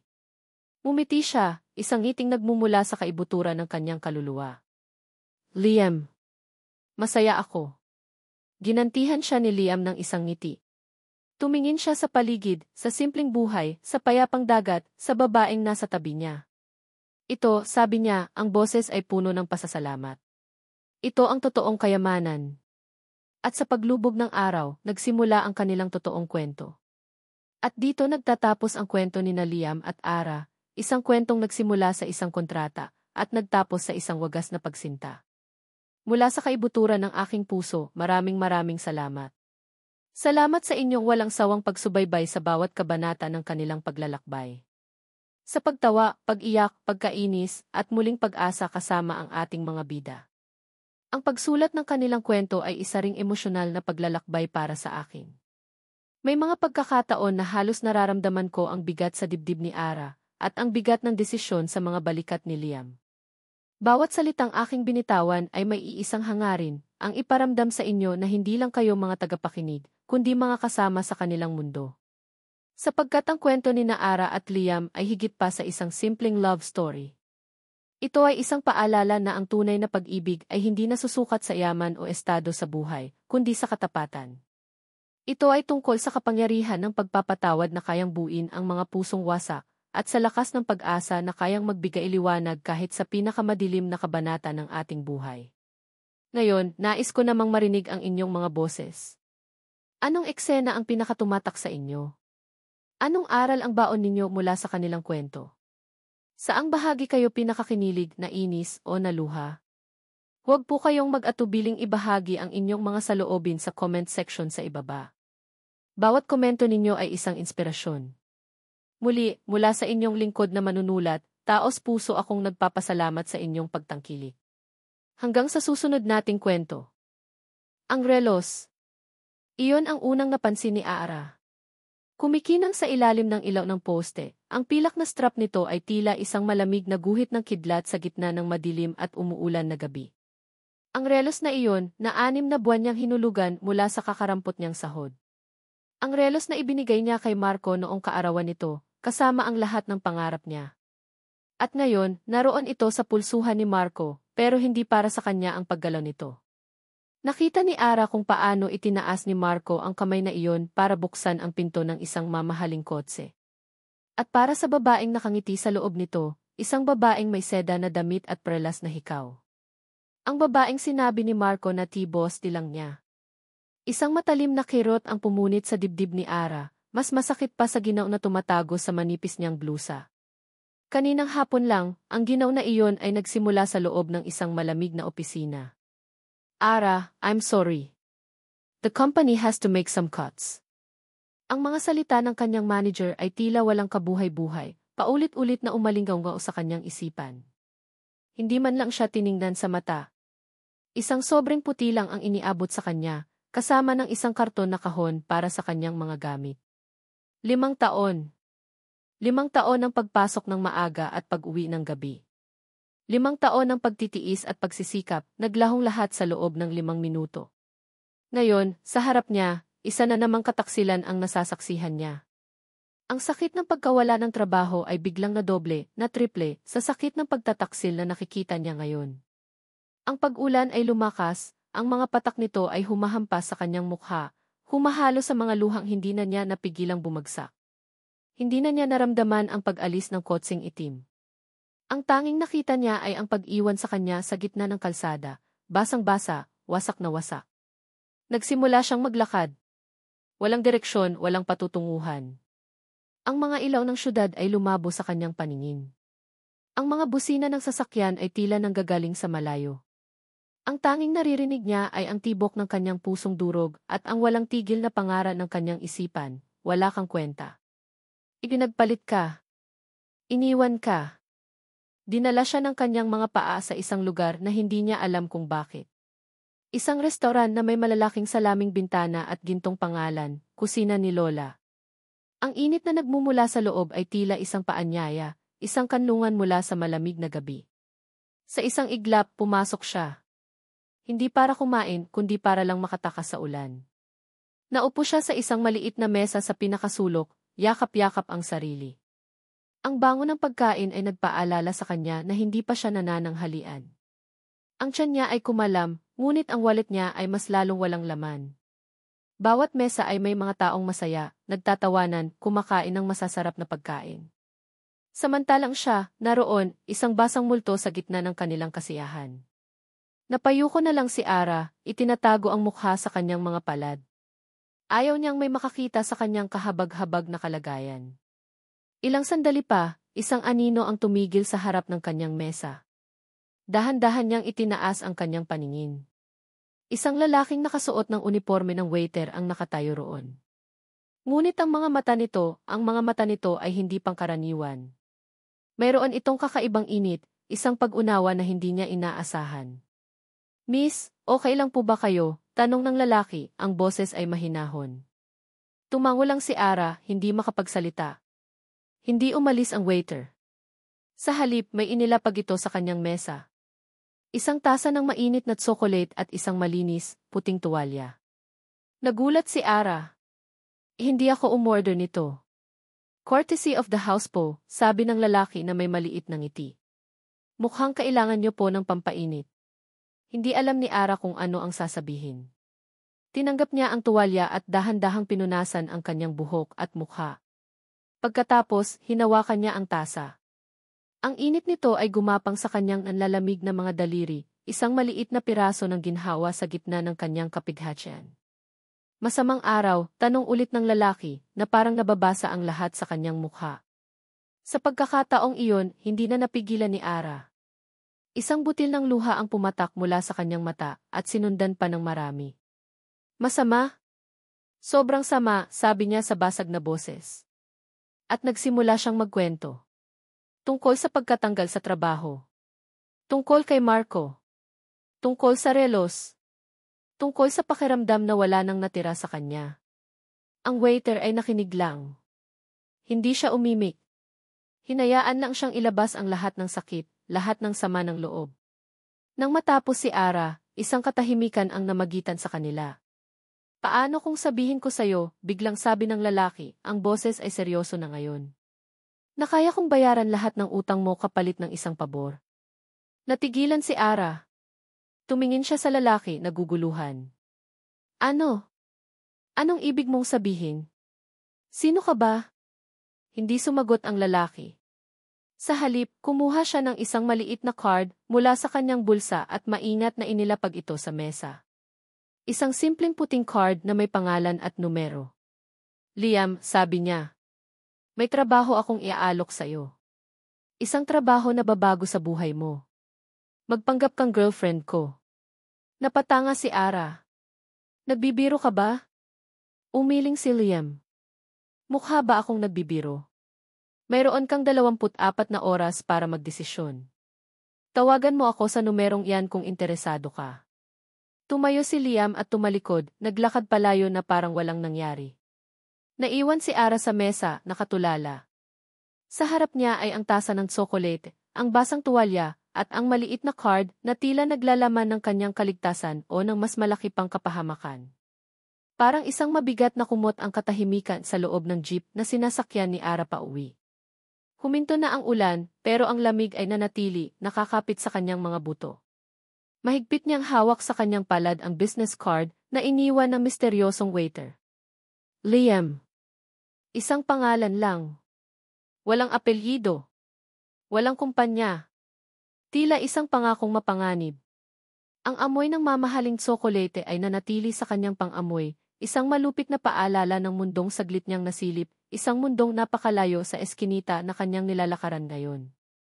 Pagpasok niya sa maliit nilang bahay, ang unang bumungad sa kanya ay ang pamilyar na amoy ng piniritong isda at ang pag-aalala sa mukha ng kanyang ina na naghihintay sa sala. Anak, ginabi ka, sabi ni Aling Nena, ang mga mata nito ay agad na napansin ang pamumugto ng mga mata ni Ara at ang basa pa nitong buhok. Sa ibabaw ng kanilang maliit na lamesa, may isang sobrang pula na may tatak na "Final Notice Disconnection." Panibagong dagok sa puso ni Ara. Kamusta ang trabaho? Tanong ng kanyang ina, sinusubukang umiti. Hindi na kinaya ni Ara. Napayakap siya sa kanyang ina at doon na muling humagulgol. Hindi niya masabi ang tungkol kay Marco. Masyadong masakit, masyadong nakakahiya. Ang tanging lumabas sa kanyang bibig ay ang katotohanan tungkol sa kanyang trabaho. Tinanggal po ako, sabi niya sa pagitan ng mga hikbi.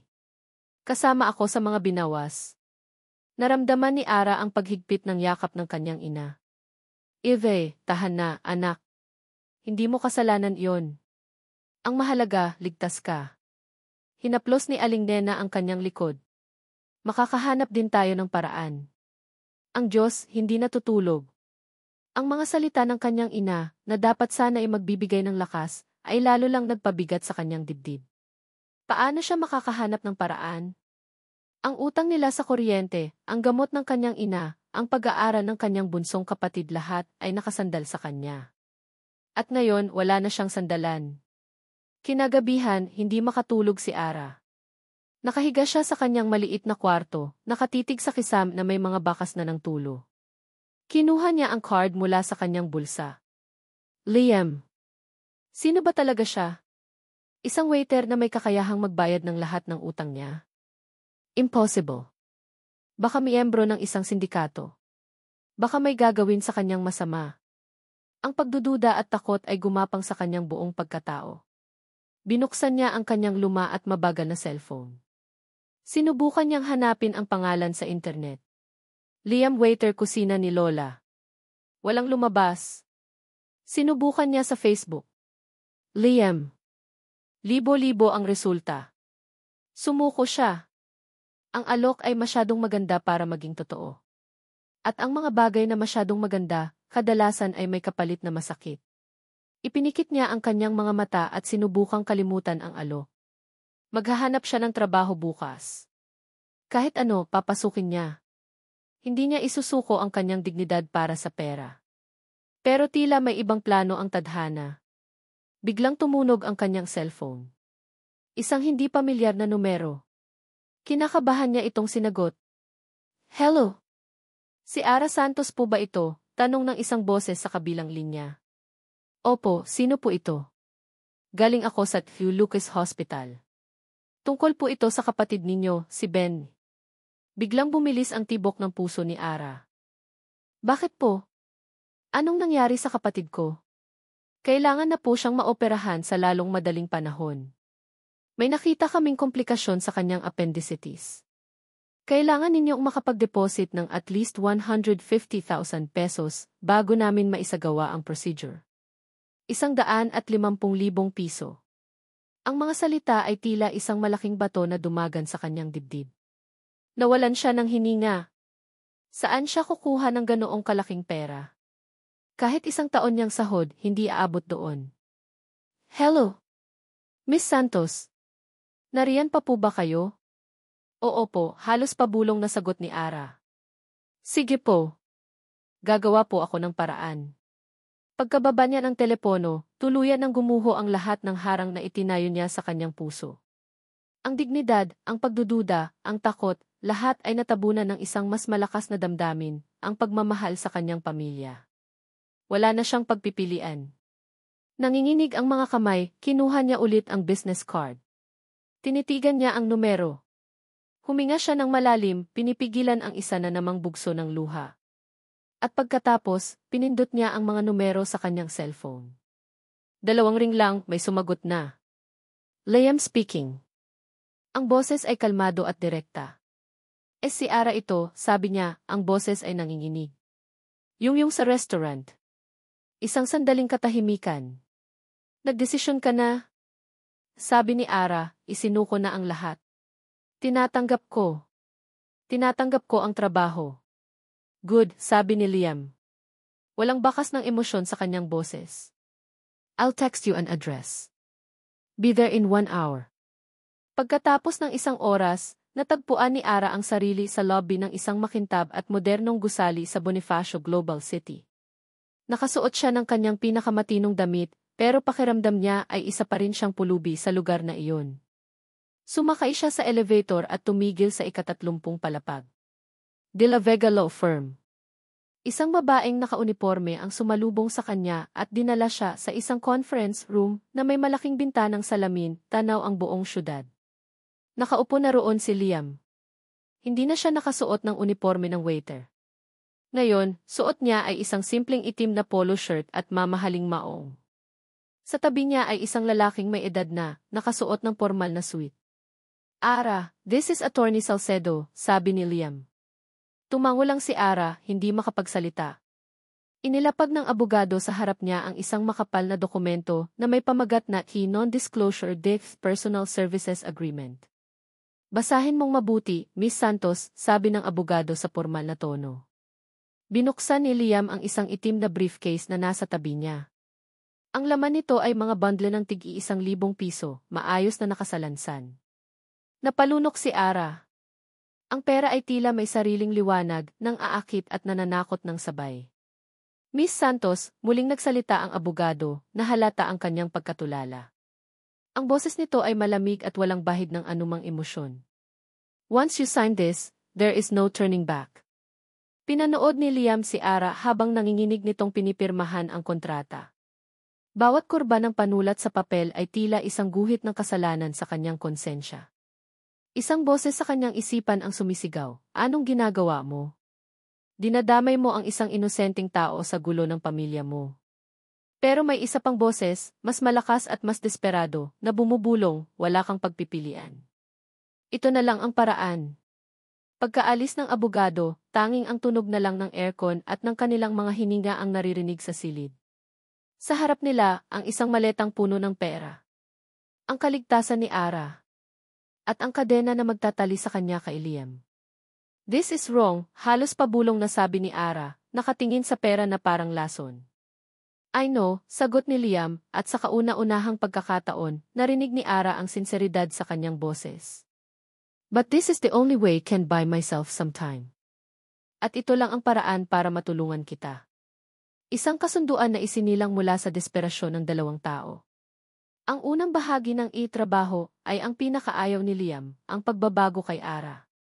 Dinala niya ito sa isang high-end boutique sa Greenbelt. Habang namimili si Ara ng mga damit na simple pero elegante, pinagmamasdan siya ni Liam mula sa malayo. Nakita niya kung paano nagbago ang tindig nito nang isuot nito ang isang simpleng asul na bestida. Nawala ang pagiging kuba ng isang babaeng pasan ang mundo, napalitan ito ng isang natural na grasya. Ang kulay ng damit ay lalong nagpalitaw sa kanyang mga mata. Sa unang pagkakataon, hindi na ang babaeng basang-basa at kahabag-habag sa restoran ang nakita niya, kundi si Ara, isang babaeng may taglay na ganda.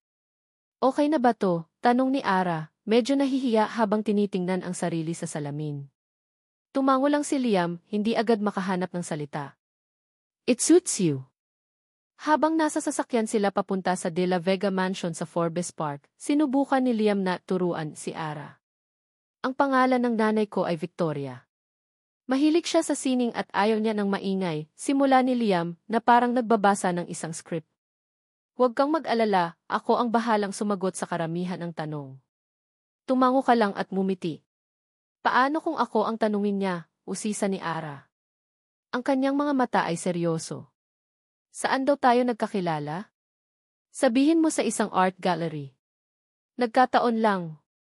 "Anong art gallery? Sino ang artist? Anong klaseng art ang gusto mo?" sunod-sunod na tanong ni Ara. Paano kung itanong niya kung anong paborito kong piyesa sa gallery na yon? Anong isasagot ko? Natigilan si Liam. Hindi niya naisip ang mga detalyeng iyon. Napatingin siya kay Ara, na nakatingin din sa kanya, naghihintay ng sagot. Sa mga mata nito, nakita niya hindi lang takot kundi talino. Hindi ito isang papet na susunod lang. Nag-iisip ito. At sa hindi maipaliwanag na dahilan, humanga siya. Pagdating nila sa mansyon, ang bigat ng katahimikan sa loob ay halos nakakabingi. Ang hapagkainan ay mahaba, gawa sa solidong nara, at sapat para sa 30 tao. Ngunit 3 lang sila, si Liam, si Ara, at ang reyna ng bahay, si Doña Victoria de la Vega. Si Doña Victoria ay isang babaeng may perpektong ayos na buhok na kulay pilak at mga matang kasing talim ng kutsilyo. Ang kanyang mga ngiti ay hindi umaabot sa kanyang mga mata. Bawat galaw niya ay kalkulado. "So, this is Ara," sabi ni Doña Victoria, ang boses ay matamis pero may bahid ng yelo. Tiningnan niya si Ara mula ulo hanggang paa. "You have a very simple beauty, Hija." "Salamat po, Doña Victoria," magalang na sagot ni Ara. Ang buong hapunan ay isang pagsubok. Bawat tanong ni Doña Victoria ay tila isang patibong. Ngunit si Ara, sa kabila ng kaba na alam ni Liam na nararamdaman nito, ay sumasagot ng may kahinahunan at paggalang. Hanggang sa dumating ang pinal na atake. "Tell me, Ara," sabi ni Doña Victoria habang humihigop ng alak. "Saan nga palang pamilya ka nagmula? As don't think I've heard of the Santos clan in our circles." Naramdaman ni Liam ang paglamig ng kanyang dugo. Ito na iyon. Ang tanong na idinisenyo para ipahiya si Ara. Handa na siyang sumagot para sa kanya, pero naunahan siya ni Ara. Huminga ng malalim si Ara at tumingin ang diretsyo sa mga mata ni Doña Victoria. "Hindi po karangyaan ang kinagisnan ko, Doña Victoria," sabi ni Ara, ang boses ay mahinahon pero matatag. Pero tinuruan po ako ng magulang ko na mabuhay ng may dignidad. Isang katahimikan ang bumalot sa hapag. Maging si Doña Victoria ay tila nagulat sa sagot. Walang pagpapakumbaba na maihalong awa sa sarili. Walang pagmamataas. Tanging purong katotohanan na binitawan ng may respeto. Sa ilalim ng mesa, hinanap ni Liam ang kamay ni Ara at marahan itong hinawakan. Hindi ito kasama sa script. Isa itong kilos na nagmula sa isang lugar na hindi niya inaasahan, isang biglaang pagbugso ng proteksyon at paghanga. Naramdaman niya ang bahagyang panginginig ng kamay ni Ara, ngunit hinigpitan niya ang hawak dito. Biglang tumunog ang telepono ni Liam. Isang tawag mula sa opisina na kailangan niyang sagutin. "Excuse me for a moment," sabi niya at tumayo. Naiwan si Ara kasama ng Reyna. Nang makalayo si Liam, sumandal si Doña Victoria, ang ngiti sa kanyang labi ay nawala. Tumingin siya kay Ara, ang kanyang mga mata ay naging 2 piraso ng matalim na yelo. "Alam kong may tinatago ka, Hija," bulong niya, sapat lang para marinig ni Ara. "At malalaman ko kung ano iyon. Tandaan mo, sa pamamahay na ito, walang lihim na hindi nabubunyag." Ang mga salita ni Doña Victoria ay parang laso na nanatili sa isipan ni Ara sa mga sumunod na araw. Walang lihim na hindi nabubunyag. Bawat sulok ng mansyon, pakiramdam niya ay may mga matang nakamasid. Bawat ngiti ng mga katulong, iniisip niya kung ito ba ay totoo o may kasamang panghusga. Ang buhay niya ay naging isang maingat na pag-arte. Sa umaga, siya si Ara, ang girlfriend ni Liam. Mumingiti siya, tumatango at sumasabay sa agos. Ngunit sa gabi, sa loob ng malaki ngunit malamig na kwartong inilaan para sa kanya, bumabalik siya sa pagiging si Ara Santos, ang babaeng ipinagbili ang kanyang sarili para iligtas ang kanyang pamilya. Isang umaga, kumatok si Liam sa kanyang pinto. "Magbihis ka," sabi nito, ang boses ay parang negosyo gaya ng dati. "Kailangan tayong makita sa publiko. May mga kumakalat na chismis tungkol sa atin. Kailangan nating patunayan na totoo tayo." "Saan tayo pupunta?" tanong ni Ara, habang pinipili ang pinakasimpleng damit sa aparador na puno ng mga damit na hindi niya kailanman pinangarap isuot. "Sa isang lugar na masikip at maingay," sagot ni Liam. "Isang lugar na hindi mo iisiping pupuntahan ng isang De La Vega." Akala ni Ara ay dadalhin siya nito sa isang mamahaling resort o isang eksklusibong club. Ngunit laking gulat niya nang huminto ang kanilang kotse sa harap ng isang amusement park. Ang malakas na musika, ang hiyawan ng mga tao, ang amoy ng popcorn at cotton candy, lahat ay bumalik sa kanya. Naalala niya noong bata pa siya, idinidikit niya ang kanyang mukha sa bakod ng parking ito, pinapangarap na sana ay makapasok siya kahit isang beses lang. Ngunit ang 10 pisong baon niya ay sapat lang para sa pamasahe. Bakit dito, hindi niya napigilang itanong. "Dahil ito ang huling lugar na hahanapin sa atin ng nanay ko," simpleng sagot ni Liam. Sa unang oras, ang lahat ay alanganin. Naglakad sila na may distansya sa isa't isa, na parang 2 estranghero na napilitan lang magsama. Hanggang sa huminto sila sa harap ng isang dambuhalang roller coaster. "O no," sabi ni Ara, na paatras. "Hindi ako sasakay dyan." "Kailangan," sabi ni Liam. "Couples do this." Napilitan si Ara. Habang paakyat ang sinasakyan nila, halos hindi na siya makahinga sa takot. Napapikit siya ng mariin. Ngunit sa gitna ng kanyang takot, narinig niya ang isang ungol sa tabi niya. Pagdilat niya, nakita niya si Liam, ang CEO in training, ang lalaking kayang bilhin ang buong parke, na nakapikit din at namumutla. Nang biglang bumulusok ang sinasakyan nila, isang malakas na sigaw ang kumawala sa kanilang dalawa. Hindi sigaw ng pag-arte.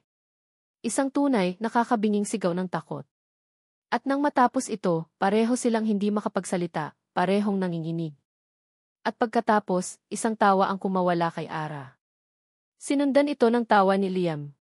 Isang tunay, malakas na tawa na hindi niya pa naririnig mula dito. Sa sandaling iyon, nawala ang kontrata. Nawala si Doña Victoria. 2 tao lang sila na parehong natakot at natawa sa kanilang katangahan. Ang yelo sa pagitan nila ay nagsimulang matunaw. Sa isang shooting gallery, buong yabang na ipinakita ni Liam ang kanyang galing. Sa 3 bala, 3 target ang tinamaan niya. Ang premyo, isang malaking teddy bear na kulay kape. Inabot niya ito kay Ara. "Para sa'yo." Nahihiyang kinuha ni Ara ang teddy bear. Ang lambot nito ay pamilyar. Naalala niya ang lumanyang manika na nawala na. Bigla, pakiramdam niya ay bumalik siya sa pagkabata. Habang kumakain sila ng ice cream sa isang bench, napansin ni Ara ang katahimikan ni Liam. May problema ba? Tanong niya. Umiling si Liam at tiningnan ang mga pamilyang naglalakad. Wala. Naalala ko lang. Gusto ko talagang maging chef noon. Nagulat si Ara. Chef, bakit hindi mo ginawa? Isang mapait na ngiti ang gumuhit sa labi ni Liam. Hindi pwedeng maging chef ang isang De La Vega. Kailangan mong maging sihi. Yon ang nakasulat sa script ng buhay ko. Sa unang pagkakataon, nakita ni Ara ang isang siwang sa perpektong imahe ni Liam. Nakita niya ang isang lalaking nakakulong din katulad niya. Isang lalaking may mga pangarap na isinuko. Isang biglaang awa at pag-unawa ang naramdaman niya para dito. Habang naglalakad sila pabalik, hindi sinasadyang nasagi ng kamay ni Ara ang kamay ni Liam. Naramdaman niya ang isang magaspang na guhit sa likod ng palad nito. Isang peklat. Saan mo nakuha yan? Tanong niya, bago pa niya mapigilan ang sarili. Tiningnan ni Liam ang kanyang kamay. Sa kusina. Noong bata ako. Sinusubukan kong magluto ng adobo, pero sumabog yung mantika. Ngumiti siya ng bahagya. Hindi nalaman ni Mama. Kung nalaman niya, siguro pinalagyan na niya ng rehas ang kusina. Hindi umimik si Ara. Dahan-dahan, hinawakan niya ang kamay ni Liam at hinaplos ang peklat. Nagulat siya nang hindi ito umiwas. Hinayaan lang siya nito. Sa ilalim ng makulay na ilaw ng Ferris wheel, isang koneksyon ang nabuo, tahimik, hindi inaasahan at hindi kasama sa kanilang usapan. Sa biyahe pa uwi, ang katahimikan sa loob ng kotse ay hindi na nakakailang. Mayroon na itong bigat, isang init na hindi naroon kanina. Nang huminto ang kotse sa tapat ng mansyon, hindi agad bumaba si Ara. Salamat sa araw na to, Liam, sabi niya, at sa pagkakataong ito, totoo ang ngiti sa kanyang labi. Nag-enjoy ako. Ako rin, sagot ni Liam, ang mga mata ay nakatitig sa kanya. Dahan-dahan, lumapit ang mukha ni Liam sa kanya. Naramdaman ni Ara ang pagbilis ng tibok ng kanyang puso. Ito na ba? Ang hininga ni Liam ay mainit sa kanyang pisngi. Napapikit siya, naghihintay. Ngunit walang dumating na halik. Nang imulat niya ang kanyang mga mata, nakita niyang umatras si Liam, ang mukha ay puno ng pagkalito. Pasensya na, sabi nito. We should go inside. Bago pa man makasagot si Ara, isang nakakasilaw na ilaw ang tumama sa kanilang sasakyan. Isang itim na Mercedes ang biglang humarang sa kanilang daan. Bumukas ang pinto nito at isang babae ang bumaba, matangkad, balingkinitan, at nakasuot ng damit na mas mahal pa sa lahat ng damit ni Ara na pinagsama-sama. Ang mukha nito ay maganda, ngunit ang mga mata ay nanlilisik. Lumapit ito sa bintana ni Liam. Tiningnan nito si Ara mula ulo hanggang paa, na parang isang mamahaling gamit na nakadisplay. Pagkatapos, ibinalik nito ang tingin kay Liam, ang boses ay puno ng pang-aalipusta. So, this is her, tanong ni Katrina Alcaraz. This is the girl you're embarrassing our families for. Parang isang granada ang mga salita ni Katrina, sumabog sa tahimik na gabi at nag-iwan ng nakakabinging katahimikan. Sa isang iglap, bumalik si Liam sa realidad. Nawala ang amusement park. Nawala ang init ng kamay ni Ara. Ang tanging natira ay ang malamig at mapanuring mga mata ni Katrina at ang katotohanan ng kanilang sitwasyon. Get in the house, Katrina. We'll talk later, mariing sabi ni Liam, sinusubukang kontrolin ang galit sa kanyang boses. Ang pinakamahalaga ngayon ay mayalis si Ara sa sitwasyong ito. Ngunit hindi nagpatinag si Katrina. Talk?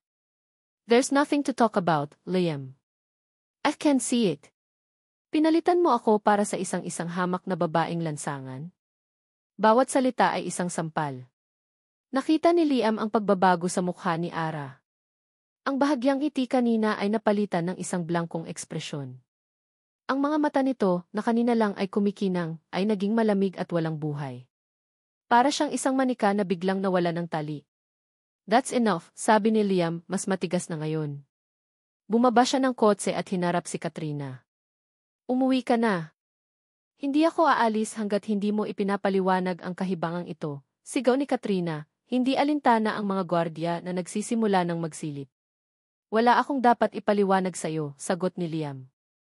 Hinawakan niya ito sa braso. We were over long before this. You know that. This is just for show. Now go home. Ang pag-amin na iyon ay isang pagkakamali. Dahil hindi lang si Katrina ang nakarinig. Nakita ni Liam ang bahagyang paggalaw ni Ara mula sa loob ng kotse. Nang sa wakas ay umalis na si Katrina, bumalik si Liam sa sasakyan. Ang hangin sa loob ay mas malamig pa kaysa sa labas. Hindi nagsasalita si Ara. Hindi ito nakatingin sa kanya. Nakatitig lang ito sa labas ng bintana, sa madilim na hardin ng mansyon. Ara, di. Hindi siya pinansin. Pagpasok nila sa loob, dumiretso si Ara sa hagdanan. Walang lingon likod. Walang salita. Sinundan siya ni Liam. Ang bawat hakbang niya ay mabigat. Pagdating sa tapat ng kwarto ni Ara, narinig niya ang malakas na pagbagsak ng pinto. Isang kalabog na sumasalamin sa pagguho ng kung anong meron sila kanina. Kinatok niya. Ara, let's talk. Walang sagot. Ara, please. It's not what you think. Katahimikan. Pagkatapos ay narinig niya ang isang tunog sa loob. Isang mahinang kalabog na sinundan ng tunog ng mga drawer na binubuksan. Naintindihan niya agad kung ano ang ibig sabihin noon. Ara, open this door, sigaw niya, kinakalampag na ang pinto. Don't do this. Narinig niya ang isang malakas na tunog, parang isang bagay na ibinato sa pader. Ang teddy bear. Alam niyang yon ang teddy bear. Isang kirot ang dumaan sa kanyang dibdib. Sa desperasyon, sinubukan niyang pihitin ang doorknob. Hindi ito nakalock. Dahan-dahan niyang itinulak ang pinto. Ang nakita niya ay kumumpirma sa kanyang kinatatakutan. Nakabukas ang maleta ni Ara sa ibabaw ng kama. Ang mga damit na binili nila kanina ay isa-isa na niyang inilalagay sa loob. Anong ginagawa mo? Tanong ni Liam. Sa wakas ay humarap si Ara sa kanya.